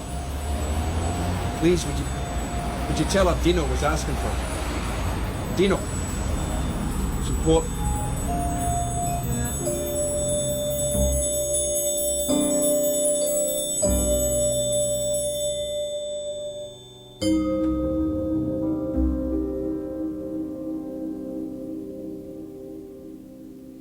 In Condition Purple, the cast was as follows. Detective Chief Inspector Donoghue was played by Martin Cochrane. Detective Sergeant Ray Sussock by Ralph Riach. Detective Constable King, John Buick. Detective Constable Montgomery, Frank Gallagher. Colette, Louise Beattie. WPC Elka Willems, Anne Louise Ross. First woman, Wilma Duncan. Second woman, Mamie Sterling. And Dino by Alexander Morton. Condition Purple was written by Peter Turnbull, adapted for radio by Stephen Mulrine, and produced in our Glasgow studios by Hamish Wilson. We present Condition Purple by Peter Turnbull, adapted for radio by Stephen Mulrine. As the search for Dino and for Jimmy the rodent Perdue continues, another murder has been reported. Ray Sussock has been sent to investigate. Condition Purple.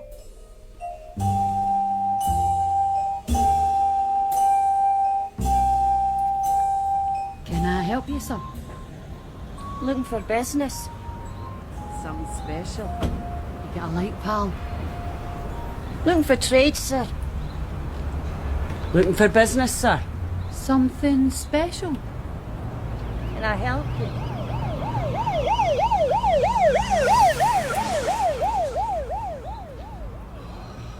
It's as if somebody's thrown her to the wolves. She's been worse than murdered. There has to be more than one assailant, Sarge. Surely. No, it hasn't. This is the work of one man. I've been this way before. He's a state hospital number then. Certainly is. And if we'd been able to prove it 12 years ago, this lassie would still be alive. That's the police sergeant arrived, sir. Sign. Escort him upstairs, please. Advise him the stairs slippery. Right, sir. I noticed a few syringes lying around in the other room, sir. The building's probably alive with AIDS. You better be careful touching anything sharp. Dr. Reynolds will keep us right, but you can show him round if you're up to it. You've done a good job here, Hamilton. Thanks, Sarge. Sergeant Sussock. Hello. I came as quickly as I... Good God in heaven. What a mess. Is this a gang? Just one, sir. Oh. You have a suspect? Pretty certain. And you have an identity for the victim, I'm told. Yes, Tony Durham. Well, I can't do anything here. I'll have the body removed to the mortuary. I'll take a few maggots as well. Maggots? Yes. They'll help me establish the time of death. You all right, Hamilton? Yes, yeah, I'm fine, Sarge. Oh, I remember that one. Couldn't forget a job like that. When did you do this? Let's see, it's July. It was the winter. It was when there was snow, and I say February. About 6 months ago? Aye. And did she come alone? Aye. Had to do it on the floor, you know. She had to lie down. It was pretty cold and all, but she stuck it out. She said she wanted I belong to Dino, tattooed right here. And that's what she got. Bonny looking lassie she was. And I says to her, when do you want it done? Right now, says she. I'll need your clothes off, then, I says, the bottom half anyway. So she steps out the jeans as cool as you like. I put an old coat down on the floor. And best I could do. She was shivering a bit and let out a wee cry now and again. Tattooing can be sore. And I mean, while she was having it done, it had to be pretty painful. I'm sure it would be. How long did it take? The best part of 2 hours. Now, just out of interest, what did you charge her? Oh, that's a funny thing. When I finished it, I told her it'd be £50. 50? Aye. And then she tells me she hasn't a halfpenny. That's what she says. I was ready to give her a good doing, but she says she could pay me in kind. That was how she put it. And she was a bonny girl, so... Anyway, she was to come round 1 night a week for the next 3 weeks, and out of time, I says OK. She pulls the jeans on and goes. And that was the last you saw of her? No, that's the thing. I thought it'd been odd, but the next night she's back at my door, as good as her word. And she came back twice after that. I tell you, I didn't get to know her, but she was a real nice girl. And no matter what she was into, a lady, you know what I mean? Did she say who Dino was? Never mentioned him. Just spelled out his name so I could get it right. She didn't say why she was doing all this? No, she did not. Never talked about herself at all. A nice, polite lassie. Asked about my business and that, but that was it. She had a funny sort of lost look. Sad eyes, you know what I mean? I don't know who this Dino is, but that was one lonely lassie, Jim. A very lonely lassie. You never get used to this, do you? Never. Well, I suppose when you get used to it, that's the time to give up. Start breeding sheepdogs. I suppose so. Cause of death, well, you name it. Major trauma, multiple lacerations, massive if not total loss of blood. It was a frenzied attack, 70 to 80 stab wounds, I'd say, at a conservative estimate. Conservative? Nearer 100. Time of death, sir? 10 days ago, possibly. Bearing in mind the room she was found in. What about next of kin? Are you going to ask them to identify the body? I really haven't thought that far ahead. They may want to view the body. They have the right. Yes, I'm aware of that. Oh, I could tidy her face up. I can make her clean, but I can't hide the damage. If you want my honest opinion, Sergeant, I think dental records or fingerprints would be more appropriate. I think you're right, sir. I think you're right.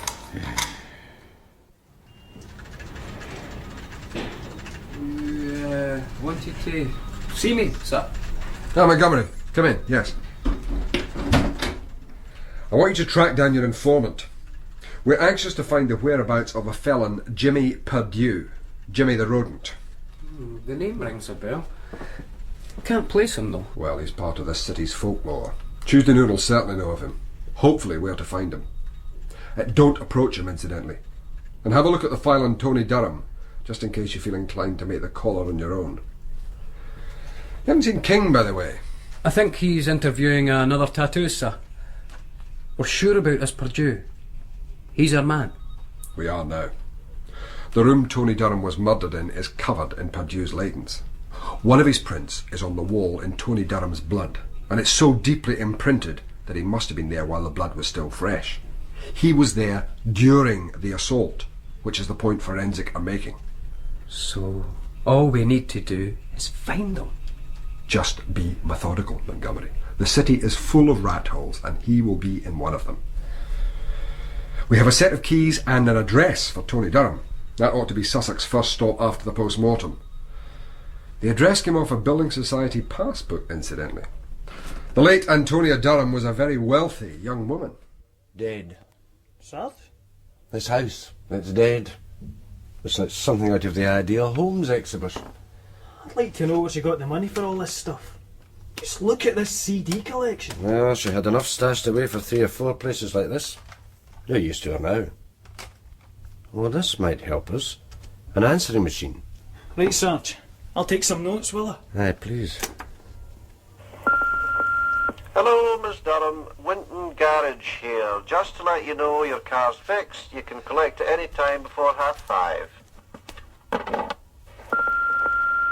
Gary at the travel agents, Miss Durham. We've got the details you wanted for Canada. And the side trip you asked about for the States. You don't need a visa now. If you'd like to ring me back, okay? Right, that's me. Bye. Oh, aye. That's him. I'd no Purdue's voice anywhere. I see we've got a wee problem with that Craigellachie bird. The one you said was okay. She's talking, and she's lifted a ton of smack. We need to sort it out, so you meet me tonight, Minerva Street, 11 o'clock. Corner of Argyle Street and Minerva Street, okay? Just... That's where she was found, Sarge. And that date sees messages possibly 10 days ago. The first... Again. I left a message for you 2 days ago, just to remind you to collect your car. It's all fixed. Hi, Tony. It's Sonia from the parlour. Just wanted to see if you fancied a wee drink and a blather. Give me a call. Bye. Tony, it's Stephanie. Tony, that guy with the Mercedes. Get this down. He pulled me off the street and gave me a doon. I need to see you. The guy's mad or sick or something. I need to talk to you, Tony. Please. It's urgent. Oh, no wonder she was scared. The garage again, Miss Durham. I'm sorry, but if you don't collect your car by tomorrow 5 o'clock, we're going to have to leave it in the street. We haven't got the room. Hello, this is Gary at the travel agents. Can you give me a call soon? We have all the details about your Canada trip. Tony, it's Stephanie. Listen, I'm scared. That guy Purdue's looking for me. I daren't go on the street. Even if the other girls keep the edge for me, they've got work to do. They can't keep a lookout all the time. You've got to help me, Tony. They're saying Purdue's after me because I half-inched his smack. You didn't tell me it was his. He thinks I've been shooting my mouth off about your basement, Tony. I never said a word to anybody. You've really stitched me up, you cow. Just tell Purdue it wasn't me stole his smack. For God's sake, Tony, I need to talk to you, please. I'm getting strung out. I need to score right now. I need another fix, and I can't go in the street. He's waiting for me. He's going to kill me because of you, and I've never died. It's all your fault, you bloody bitch. You've got to help me, Tony. Please, contact me. Hi, it's Gary at the travel shop, Miss Durham. I think we'll save the rest for the boss. Meanwhile, let's see if we can find Miss Durham's famous basement. You're not pulling your weight, Tuesday. I need time, Mr. Montgomery. I mean, rumours need time to spread. Yeah, I know. In the meantime, tell me what you know about a man called Purdue. Jimmy the Rodent. He's been around for years. He's changed his name, though. Calls himself Max something or other. Hasn't changed his nature, though, what I hear. Oh, he's no nice. Yeah, very few people we're interested in are, Tuesday. You see, I hadn't heard of him for a while. Oh, he was a right wee sewer rat in his day. But he's come up in the world, so I hear. They say he's a pure swine with drink. Without the drink, he's just a swine. Anyway, I clocked him in a bar a while back, and I asked this guy, and the guy says, aye, that's Purdue. Only he calls himself Max something these days. Oh, I wish I could remember. Maybe a wee Goldie would refresh your memory. No. Mind you, I've heard he stays out of town, though. Strathblane or Fintry or one of these places. Big house, crawling with Rottweilers. Rottweilers? Aye, Rottweilers. They eat Dobermans. So they say. Well, Tuesday, son, I think you've earned your crust. To tell you the truth, I'm no that hungry. It makes you think. Movie moguls beavering away in Culture City, and we never knew about it. Did you watch any of the tapes? A random sample. Well, what you'd expect. Ham-acted hardcore pornography. They've been handed over to Vice for the duration. Over 1,000 hours of this stuff. That'll keep them out of mischief. Do you know what strikes me, Ray, about that answering machine tape? It's how empty Tony Durham's life was. I mean, even 10 days after she was murdered, nobody seemed too worried about her, apart from Stephanie. No family, no friends. It's eerie, isn't it? The voices of dead people. Like spirit messages. What time's your conference with Donoghue? Any minute now, I should think. Et voila. Linguist. We've got a warrant out for Purdue, as you'll know, Ray, and Montgomery's called him with a possible whereabouts. Now, you go back a long time with him, of course. Well, before his murder conviction, certainly, sir. 12 years. He'd kept out of sight since his release, and I assumed he'd burnt out. Yes, I know. I believe the official term is matured when a psychopath stops. Anyway, I was obviously wrong. Seems he just submerged himself in Glasgow's other film industry. You know, I heard a story about Purdue when he was wee, about 10 or 11. He had his older sister on the ground with a blade at her throat and pawing her with his free hand. His sister was terrified, absolutely rigid, and his mother quite literally had to knock him out with a length of timber before he'd let go. They took him unconscious to the Vicky, told the staff he'd fallen down the stairs. You could say he grew up getting away with murder. Yes, and it's my understanding he did so, literally. Yeah, there were plenty of knifings south of the river that were down to him. We knew that. But getting a witness to testify? Impossible. Be handy if we found whoever disturbed him at Stephanie Craigellachie's murder. But we have enough on him in forensic. I'd guess Purdue and Tony Durham were business associates. Tilly saw fit to make her a sleeping partner. Yes. Tony stole heroin from him. Told Purdue Stephanie'd nicked it. Maybe she had a motive. Maybe it was pure spite. Possibly. Well, Stephanie'd started talking. She might have put their whole fun factory at risk. So? So Purdue filled in Tony Durham for bringing a nuisance into the firm, then went looking for the nuisance. Yes. Anyway, there's enough to keep the day shift busy. One more thing, Ray. I don't want to let go of this character Dino. DC King's put in some valuable hours there. Most likely for nothing, but I still feel that's a stone worth turning over. Right, sir. Meanwhile, as a privilege of rank, I think I'll take a drive into the country. See a man about a dog. I can see what Montgomery's grass meant about the Rottweilers. There's a whole pack of them in there. Locked up, thank God, where their owner should be. Well, at least we have a confirmed address now, sir. And a telephone number. So, what's on the agenda, sir? I've been chewing that over. I think we can watch the house until we see Purdue and bring him in. But we'll need numbers when we do move. Firearms, sir? Oh, I doubt it, Richard. Not Purdue style. A dozen uniforms should be enough. Take a sledgehammer to crack a nut. Saves unnecessary violence. I hope it's as easy as that. Could be a long wait, though. Well, maybe if we took the initiative. Well, somebody has to be feeding the Rottweilers.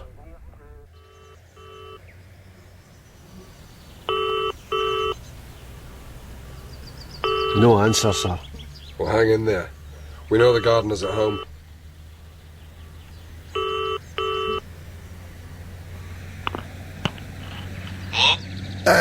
Hi, it's DC.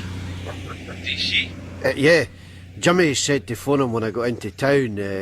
We've got some business to talk over. Oh, Mr. McClellan's not here. He's not due back till the end of the week.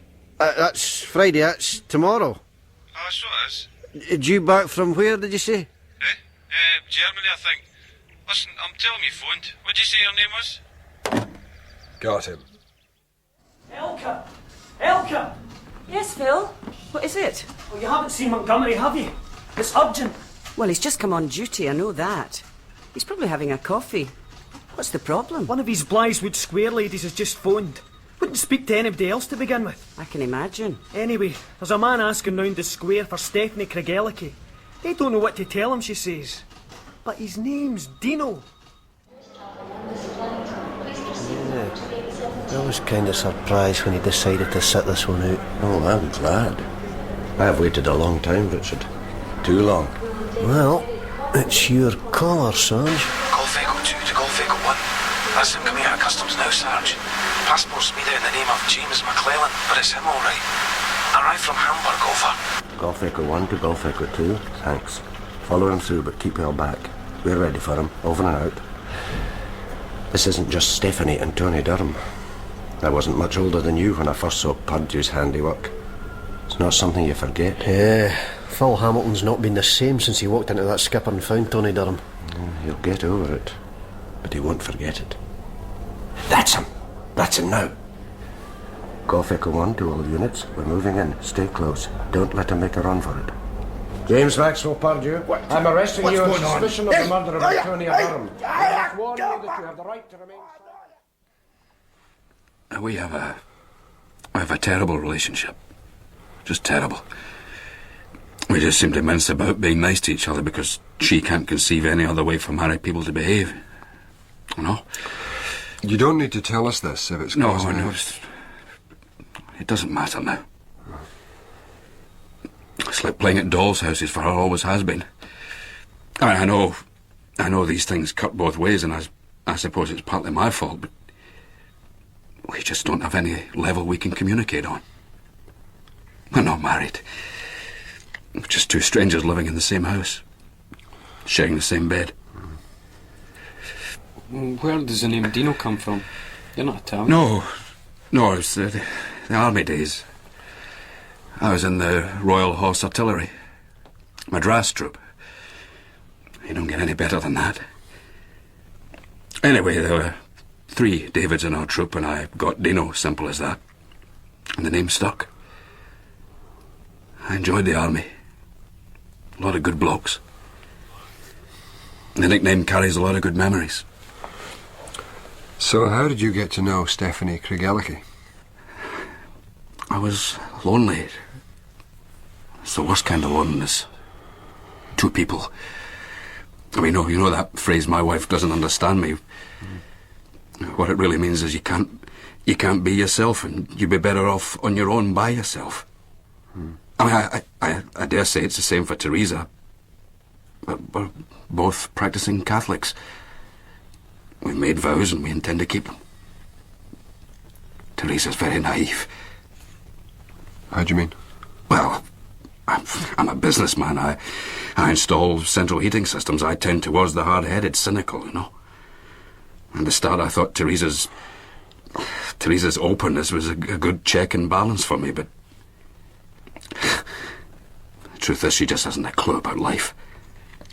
I mean, I think she was a perfectly behaved child, did everything that was expected of her, and when she reached adolescence, decided she didn't like it and became middle-aged. Waited for everybody else to catch up with her. I mean, she never developed any sort of personality. So, you went up to Blythswood Square? A lot of men do. The difference between me and most of them is that I wasn't interested in sex. I wasn't. I just went up to communicate with somebody. A realistic woman. In what way realistic? Because she was a prostitute? Listen, I don't know if you'll understand this, but when Teresa reaches to take my plate when we've finished dinner, she hesitates. It's just a split second before she'll lift it off the table. She doesn't want to snatch it. But I wish she'd just grab it. That would make her realistic. Anyway, I went up to the square. And nice girls. I mean, there's a few hard-edged ones, but mostly they're nice kids. They really are. Yes, I know. Anyway, eventually I met Stephanie. Do you think I could have a glass of water? Sure.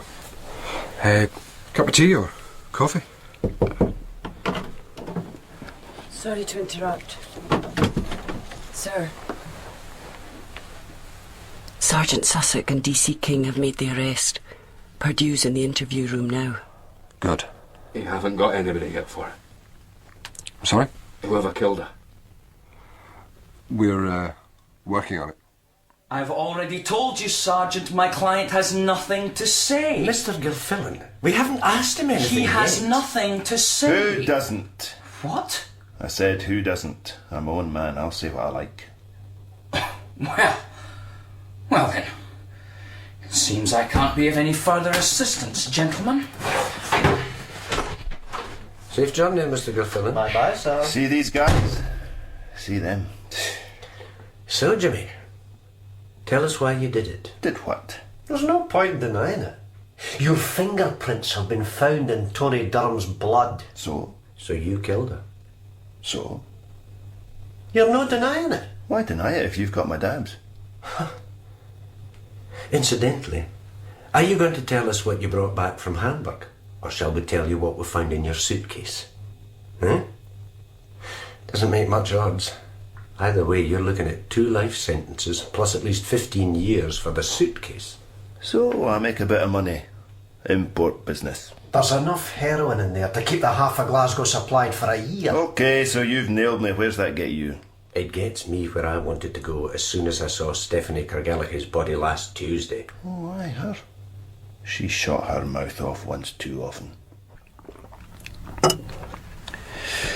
Yes, so I became a guardian. Protector, sort of. Angel. Yes.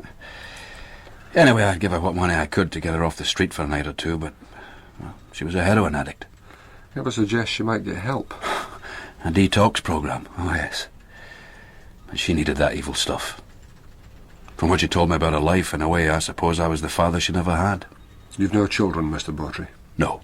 Stephanie grew up in foster care. You know that, of course. Yes. A foster home sounded like hell on earth, frankly. House full of ornaments, little glass animals, cuckoo clocks. Stephanie wasn't part of even that. I know. I've seen it. Really? She told me her parents would sit down to roast beef while she got beans on toast, because she was fostered. Did everything in that house. Lavishly furnished. But her room had nothing. Threadbare. Nothing but the cheapest. No heating even. Then there was the physical abuse. Something went missing and off would come the man's belt. Even at 21 she still had white marks on the backs of her legs. The verbal abuse can leave worse scars. Oh yes. Getting called a slag from the age of 12. By the time she was 16, Stephanie was convinced she was worthless. And when somebody offered her a bag of white powder to make her problems go away... She was using heroin at 16? Ah, yes. Eventually she walked the street. After a spell of shoplifting, of course. And when she'd no money, she'd sit in her miserable bedsit, doubled up with cramps and smelling of vinegar. Vinegar?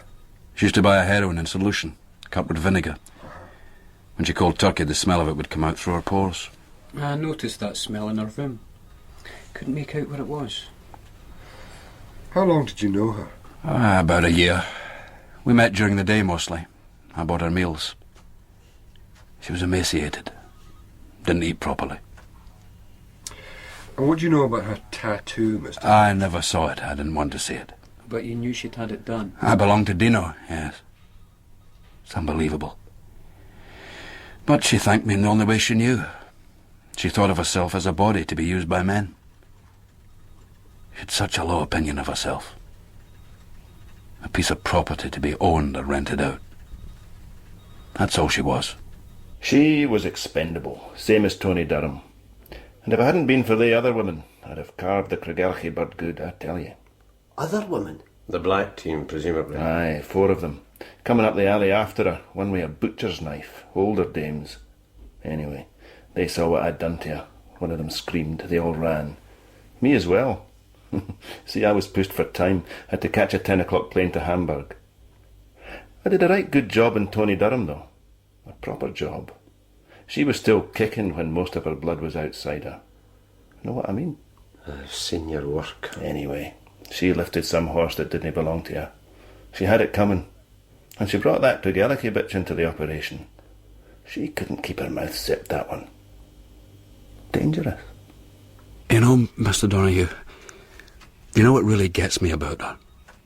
That life of hers, abandoned by her own parents, fostered out to those 2, heroin addiction at 16, prostitution, spells in Cornton Vale. None of that had hardened her. It was as if all that cruelty and pain, humiliation, just couldn't destroy what was basically a good-natured personality. A good person. She was in my road. Simple as that.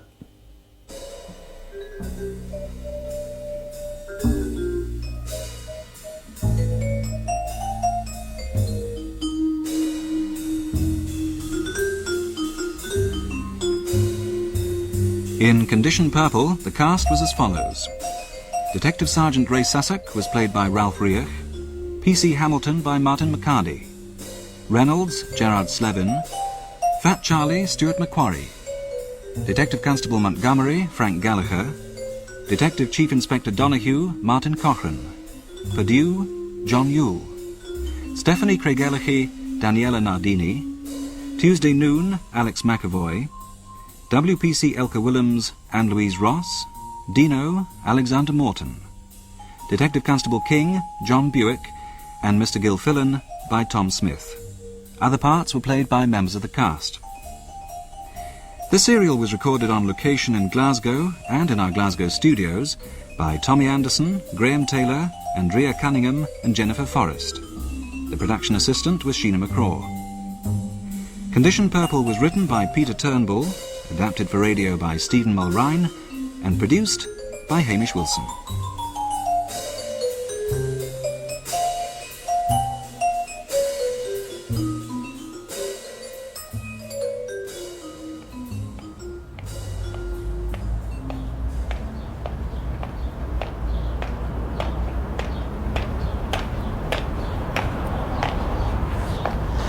Hi, pal. You looking for trade?